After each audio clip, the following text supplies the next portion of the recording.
Assalamualaikum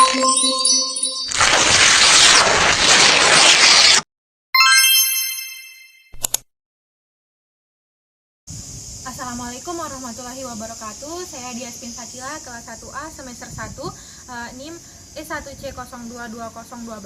Di sini saya akan menjelaskan tentang kedudukan dan fungsi bahasa Indonesia.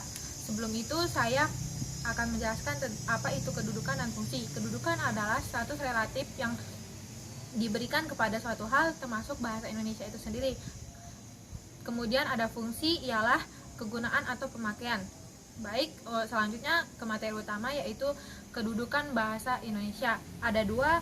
Yang pertama, kedudukan bahasa Indonesia sebagai bahasa nasional dikukuhkan sejak diikrarkannya Sumpah Pemuda pada tanggal 28 Oktober 1928.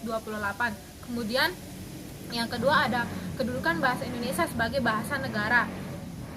Dikukuhkan sejak Indonesia merdeka dan tertuang dalam Undang-Undang Dasar 1945 pasal 36 yang berbunyi bahasa negara adalah bahasa Indonesia. Materi selanjutnya ada fungsi bahasa Indonesia sebagai bahasa nasional. Ada 4. Yang pertama, sebagai lambang kebanggaan nasional, bahwa keberadaan bahasa Indonesia itu menjadi cermin keberhasilan perjuangan para pahlawan, kekuatan politik dan identitas bangsa yang tidak ingin bergantung pada negara-negara yang pernah menjajah Indonesia.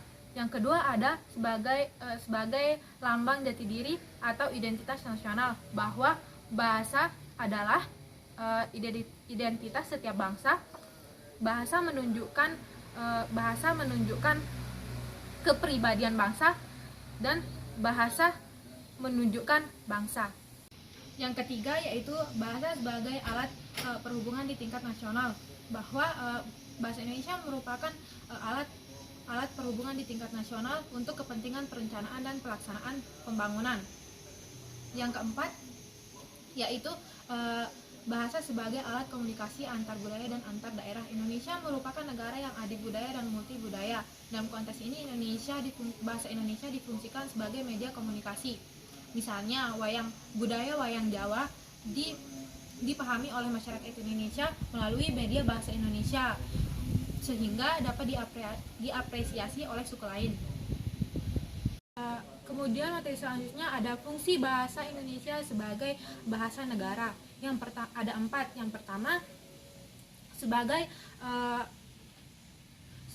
bahasa resmi kenegaraan, di mana bahasa Indonesia ini digunakan dalam berbagai kegiatan, seperti berkaitan dengan kegiatan resmi kenegaraan, seperti pidato pertanggungjawaban Presiden kepada DPR, terus pengungkapan anggota kabinet, sidang-sidang lembaga legislatif. Yang kedua itu ada bahasa pengantar resmi di lingkungan pendidikan. Bahasa Indonesia wajib digunakan sebagai bahasa pengantar dalam kegiatan pendidikan, baik dalam praktik pembelajaran di kelas maupun kegiatan-kegiatan pendidikan lainnya. Kemudian yang ketiga, sebagai bahasa resmi administrasi pemerintahan. Bahasa Indonesia wajib digunakan dalam berbagai bentuk administrasi pemerintahan, seperti keperluan inventasi, kodifikasi, dan sosialisasi kebijakan pemerintah. Kemudian yang keempat, bahasa resmi dalam pengembangan iptek.